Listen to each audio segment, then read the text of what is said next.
In the headlines, 9 years after abduction of Chibok girls, UNICEF says 6,800 Northeast children subjected to rights violation. Police rescued 9 abducted victims in Safi local government area of Zamfara state. 200 shops razed, goods worth millions of naira destroyed in Pawtucket market fire incident. And lastly, on the international scene, 4 staff to death, a dozen others hospitalized in Kenya while fasting to meet Jesus. Hello and welcome to Trust TV News Updates. I am Martia Umar. Thank you for joining.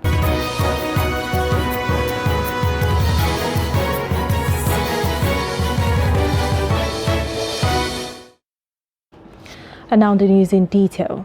The United Nations Children Fund says over 6,800 children living in Northeast have been subjected to grave violations of their rights. In a press release on Friday, UNICEF representatives in Nigeria, Munduate, lamented the brutal consequences of conflict on children 9 years after 276 schoolgirls were abducted in Chibok and 96 girls still in captivity. She noted the impact of the conflict on education is alarming, with repercussions likely to affect generations, stressing its devastating reality. She added that the recent abduction of 80 children in Zamfara state reinforces the urgent need to action to protect children in Nigeria. Explaining the devastating effect, Manduate said since 2014, there have been over 2,400 incidents of grave violations verified, affecting over 6,800 children in the Northeast. Speaking further, the UN body charged the government to rehabilitate all children encountered in the course of armed conflict or released from armed groups. Amnesty International has decried what it describes as the utter failure of the Nigerian authorities to learn from the heartbreak of Chibok town in Borno State and ultimately to protect children. The non-governmental organization made the assertion in a statement on Friday upon the backdrop of the 9th anniversary of Boko Haram's abduction of 276 children from a girls' secondary school in Chibok.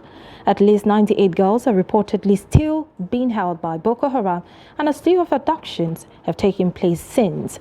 Amnesty International noted that since the Chibok schoolgirls were abducted by Boko Haram, other schools have been targeted, with girls being abducted, raped, killed, or forced into marriages. Acting Director of Amnesty International Nigeria, Isa Sanusi, said parents of the 98 Chibok schoolgirls who are still being held by Boko Haram, as well as all the children abducted by gunmen, are still living in anguish, knowing that their children are in the hands of ruthless individuals who subject their loved ones to chilling brutalities. Adding that the missing Chibok schoolgirls should be returned home to their families, and all those responsible for committing grave violations must face justice. Now, governments at all levels in Nigeria have been charged to address challenges facing women in the country and ensure that their sexual reproductive health rights are guaranteed. This demand is against the backdrop of untold hardship and difficulties experienced by a majority of women in the country due to their inability to access health services and other inhibitions. Hamid Oyegbade files, and this report is presented in our studio. Nigeria is a signatory to many international rights-based mechanisms, particularly on sexual policies in relation to law, population, human rights, as well as sexual and reproductive health of women. But this has not translated into liberty for women in the country, as they continue to suffer lack of access to health facilities and inability to obtain legal services to defend their rights. Nigerian women are facing a lot of challenges regarding their sexual and reproductive health and rights. Some of them include harmful cultural practices that are still going on in Nigeria, like female genital mutilation. Other challenges include lack of access to contraceptives, and which oftentimes leads to other health complications. It leads to issues around high blood pressure. Imagine a pregnant woman who is constantly under pressure. The best way to put it is this: you are held in a particular room and the door is locked. and then you're trying to get out, and you're knocking, and there is nobody around, and you're forced to stay there. That is exactly how I feel that women who do not have access to their health and reproductive rights, that is how they feel. They feel shackled. This has made it imperative for all arms of government to work with relevant stakeholders, including legal practitioners, civil society organizations, religious and traditional leaders, as well as the media, to address the challenges confronting women in the country. So when 50% or over 50% of your population are denied their human rights, in this instance women, because they're the ones who are most impacted by the lack of delivery of reproductive rights, then you are taking away 50% of your population's ability to contribute to nation building, to contribute to our economic mainstay and an economic advancement. And that is why it is critical that these rights, which are human rights, should be enjoyed by all, in dignity, in confidence, to express themselves, to be happy, and all of that. These are really, really critical. Going forward, necessary reforms must be put in place, including review of existing laws. Nigeria must be in tune with the current realities so that women in the country can live a healthy life and achieve their full potential.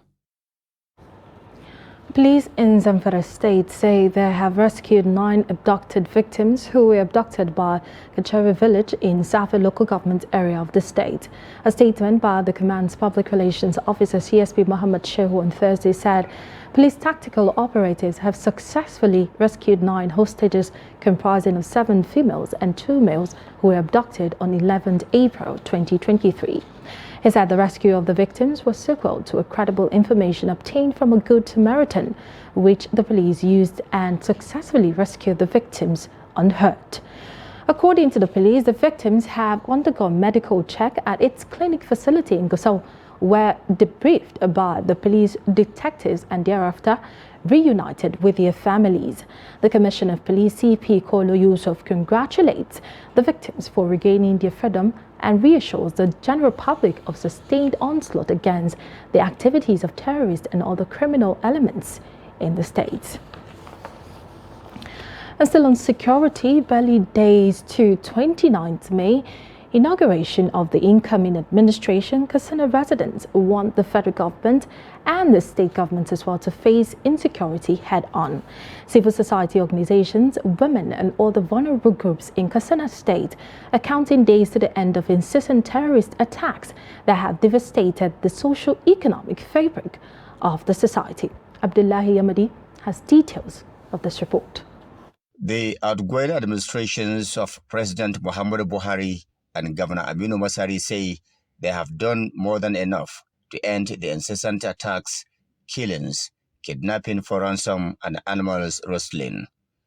But despite the significant drop in terrorist attacks over the last few months, there are still pockets of attacks in some local government areas of the state. We want to see more attention focused on improving the local security architecture so that they can function effectively in addressing the problem.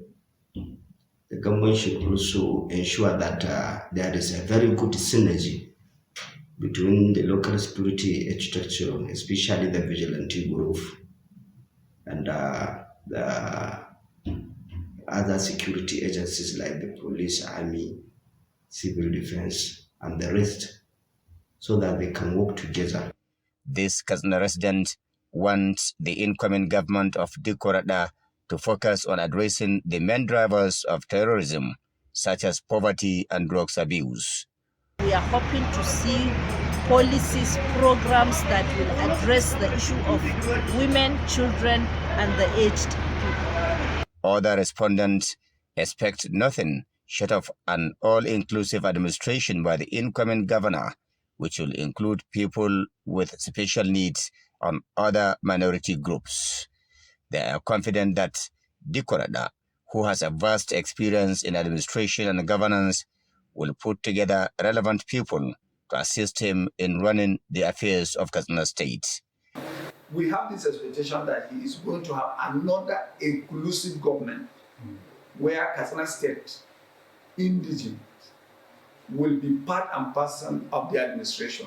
And if all put together, more hands are put into the administration, it is easier for the governor to have a smooth running of administration.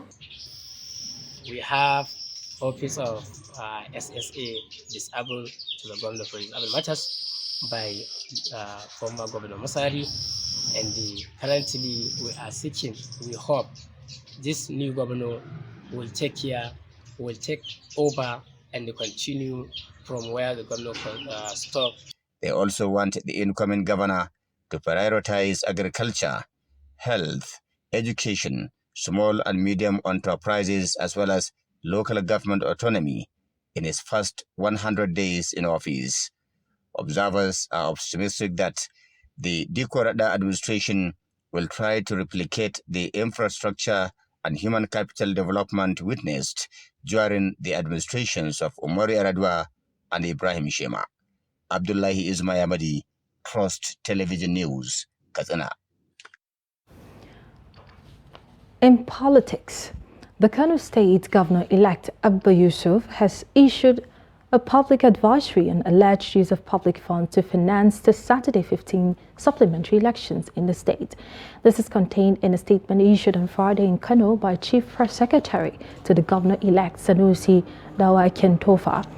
The statement says the NNPP is in possession of credible information that Kano State Government has directed the release of 61 million naira to Dogwa, over 60 million naira to Nasarawa, over 60 million naira to Wudil local government areas for the supplementary elections, while other local government councils are also listed to receive hundreds of millions of naira to fund the elections.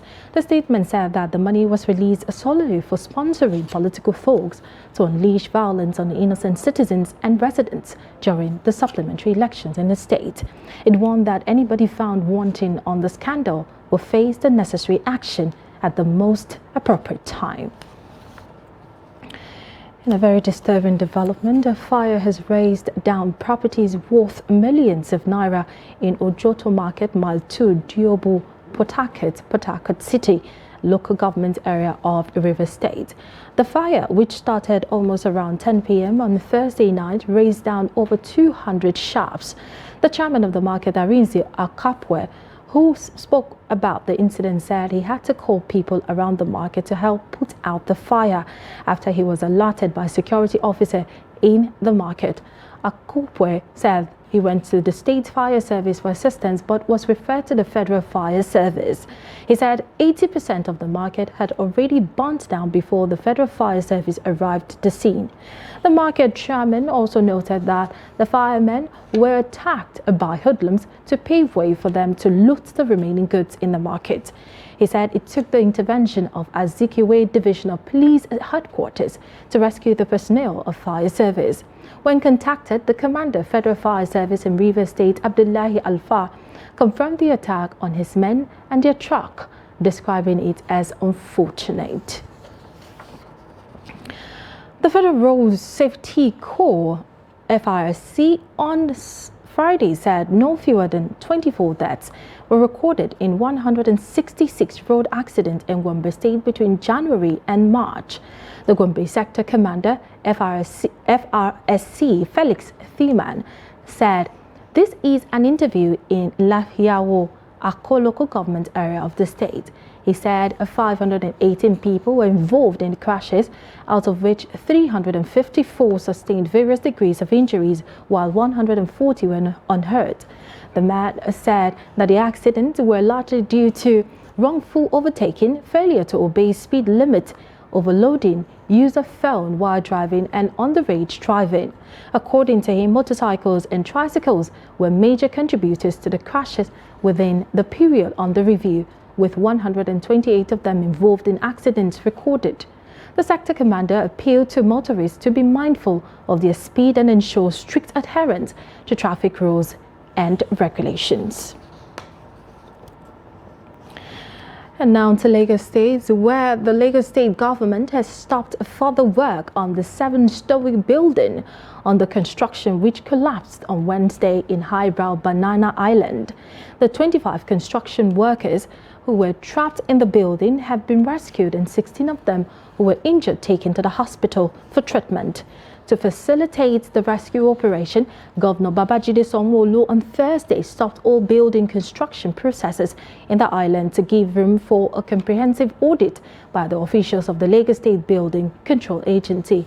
The State's Commissioner for Information and Strategy, Gbenga Omotosho, who disclosed this in a statement, said the state government had launched a probe into the incident. He said that the Commissioner for Health, Akin Abayomi, has visited the site and hospitals where victims of incident were admitted, noting that of the 25 persons rescued by LASEMA, 16 who had moderate injuries were admitted at General Hospital Odan, Lagos Island, and Police Hospital Falomo for treatment and care. You're watching the news updates on Trust TV. Stay to come. We'll take a look at how furniture makers struggle to remain in business. Details of this story and more after this break. Stay with us. Good morning, Nigeria. Year after year, they have informed, educated, and entertained us. When you needed information, knowledge, or an escape. From generation to generation, the Nigerian broadcasting industry has worked tirelessly to serve you. This November, broadcasters all over Nigeria will gather for the maiden edition of the Nigerian Broadcasting Awards, an award ceremony set to reward hard work and unflinching excellence in the broadcast media. They have served and are still serving. It's time to say thank you. This award is organized by the Broadcasting Organizations of Nigeria, Bonn. For more details, log on to www.tnbawards.ng and follow our social media handles at TNB Awards. Now, as part of efforts to support Africa's goal of strengthening... Now, looking at the activity chart, as you can see right here, a total volume of 130... a Boko Haram crisis that at that time was restricted to Yobe. How secure are they? You can see security men with blood. This is the road leading up to the... Really, if you look at English squad, you are looking at EPL, you are looking at their names. You are not looking at...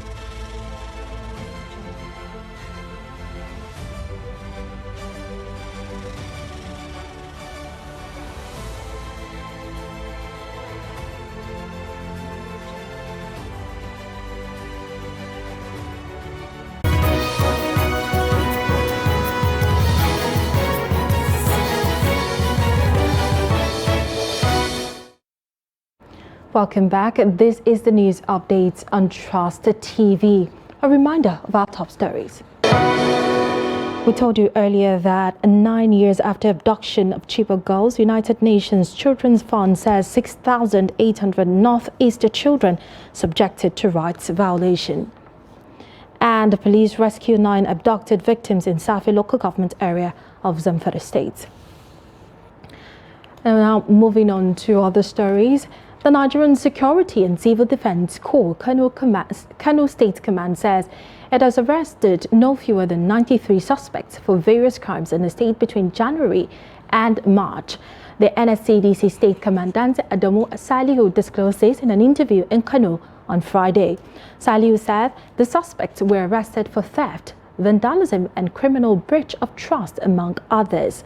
The commandant reiterated NSCDC's commitment towards protecting and safeguarding all critical national assets and infrastructure. He enjoined residents to support security agencies with useful security information to keep the state safe, adding that security should be every citizen's responsibility. Now, carpentry and furniture production has over the years provided job opportunities to many youths in Nigeria's commercial city of Kano. However, the lack of capital and high cost of raw materials are thinning the ranks of those engaged in the once lucrative industry. In this special report, Trust TV's correspondent Isra Turin examines how furniture makers are struggling to remain in business. Take a look. Ibrahim Sani is a local carpenter who owns a small furniture production workshop in Kano. He usually buy, sell and repair broken furnitures, and in most cases he builds the new ones for his customers. Ibrahim says this handwork means everything to his life. From my primary to university education, all was sponsored with this business that I am doing, this furniture making that I am doing. And right now, as I'm talking to you, there are almost 20 people who are under me. And out of these 20 people, 10 of them are married.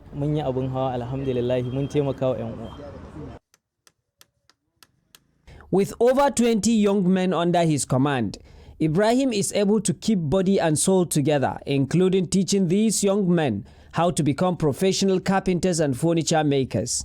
I've started doing this business 7 years ago, and we thank God the trade is doing everything to us. I'm going to school and I'm using the money I'm getting here to sponsor my education. We thank Almighty Allah for this trade. Right now, as I'm talking to you, I have one wife and 14 children, and I am taking care of them with this particular trade that you are seeing. So the business means everything to us.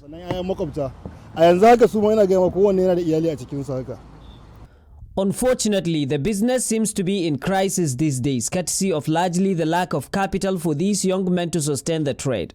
Raw materials too seems to be too expensive for carpenters like Ibrahim to afford. The major problem we are facing is the high cost of raw materials. One, because we carpenters and furniture makers, we don't have tangible union that will help us regulate our own activities. That is why today you go to the market to buy raw materials, you hear the price is different. When you go back tomorrow, again you will hear the price has increased. Kano may seems to be a place where all kinds of furnitures are built, but carpenters express growing concern over government inability to intervene in their business over the years. Idris Jubrin, Trust TV News, Kano. Now in business, the Naira redesign policy introduced by the Central Bank of Nigeria was met with heavy pushback by Nigerians. The intent of the policy was to take the next step towards a cashless society. Thus, the resistance by citizens mean that they are not ready to turn away from hard cash and embrace e-payments. Chamundabeng finds it more. As the rest of the world embraces the several benefits of a cashless economy, Nigeria is still holding on to a cash-driven economy. The Naira redesign policy by the Central Bank of Nigeria was aimed at removing excess money from circulation and pushing Nigerians to embrace the cashless policy. It, however, backfired, and the redesigned policy is currently on pause until December 31st, 2023. What went wrong, and will citizens ever be ready to accept a cashless Nigeria? Cash is more preferable because some people are not used to it. Like the kind of technology we have is not stable in Nigeria. Like sometimes, like there's a day I want to buy something, I transferred. They've shown me sent and debited me. The woman have not seen a lot up to today now. And the woman expect maybe I've not paid her, or maybe I did her a fake transfer, and which they debited me. Like I even showed her they debited a lot. That is, I think we have a stable network that maybe you can sort out issues of transaction. But for now, there are some places they don't accept transfer. Market women don't accept transfer. You can't go and get a paper and say you want to transfer how much. So we need the cash. People are beginning to accept the transfer form, you know, but not everybody, you understand. For those that are literate and they have accounts, for those that are not, they still tell you they need cash. And if you don't have cash, no deal. During the Naira scarcity, the volume of transactions grew by 45.6% in the month of February. However, with the reintroduction of the old 1,500 and 200 Naira notes, what will be Nigeria's prospects of getting to a cashless society? All the gains that we seem to have gained from not having cash around, we seem to be losing. Crime is on the increase, kidnapping has started again, people have started hoarding cash because, people now go every day, they leave in the morning, go and queue in the banks, get 50,000, so they're pulling as much as they can out of the banking system. The danger of the mismanagement of the Naira redesign policy is that Nigerians may suffer from a trust deficit when it comes to embracing government policies. What's key, is that you must make the deaf hear, and you must make the blind see, and these are possible. The moment the deaf can hear, it simply means that what I'm trying to say is that it must be convincing enough. I think what happened was that they depended on hearing themselves and then beginning to see themselves, as Nigeria. So it might require for you to begin to build, this infrastructure first and foremost, the back ends for these people who are on back. The challenge of the Naira redesign policy was not the intent, but the implementation by commercial banks and point-of-sales operators whose sharp practices made life difficult for citizens. The challenge would be how to sell the many benefits that can be gained from a cashless economy to Nigerians following the complete mismanagement of the Naira redesign policy. Chamun Dabeng, Trust TV News, Abuja. Away from Nigeria, a bus carrying Israeli tourists overturned on a rural road in central South Korea. Local police told AFP Friday, leaving one person dead and dozens more injured. Police said the bus carrying 33 Israeli tourists was traveling from the popular historic city of Wonju in southeast to nearby Cheongju, where it flipped over late Thursday after taking a sharp turn. The Israeli Foreign Ministry in Jerusalem said that, according to South Korean officials, one Israeli woman had been killed, with the rest of the passengers injured, including some seriously. Local authorities said a South Korean driver and tour guide were also injured and taken to the hospital. South Korea's Foreign Ministry said it would provide all necessary support to the victims following a request from the Israeli embassy in Seoul. And finally, in sport, Gombe United goalkeeper Ojota has revealed that it will be difficult to beat the record for the most clean sheets in the Nigerian Premier Football League this season. The Savannah Scorpions captain recorded his 6th clean sheet of the season in their 1-0 win against El Kanami Warriors in their matchday 13 fixture. Ako, however, believes that with consistency and hard work, he can continue to aspire to achieve that feat. Adewale Adeyinka has the record of the cleanest sheet with 16 goals in the NPFL, which he set in Akwa United's title-winning season in 2021. Remo Stars Kayode Bankole topped the chart for the cleanest sheet with 7 this season. With that, we have come to the end of the news update at this hour. For more, subscribe to our YouTube channel and follow us across all our social media platforms. I am Martia Umar on behalf of our news crew. Thank you for watching and stay tuned.